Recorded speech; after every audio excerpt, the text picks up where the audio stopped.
വിഘ്നങ്ങൾ അകലാൻ വിഘ്നേശ്വരനെ പ്രീതിപ്പെടുത്തി ഭക്തി നിർഭരമായി ഗണേശോത്സവം ഒറ്റപ്പാലത്ത് വിപുലമായ പരിപാടികളോടെ ആഘോഷിച്ചു. വിഘ്നങ്ങൾ അകലാൻ വിഘ്നേശ്വരനെ പ്രീതിപ്പെടുത്തി ഭക്തി നിർഭരമായി ഗണേശോത്സവം ഒറ്റപ്പാലത്ത് വിപുലമായ പരിപാടികളോടെ ആഘോഷിച്ചു.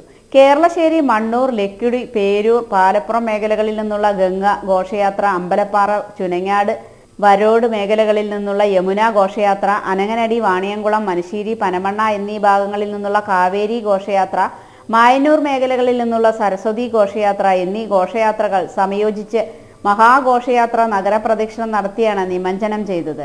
ചെറുതും വലുതുമായ 160ഓളം ഗണേശ വിഗ്രഹങ്ങൾ ഭാരതപ്പുഴയിൽ നിമജ്ജനം ചെയ്തു.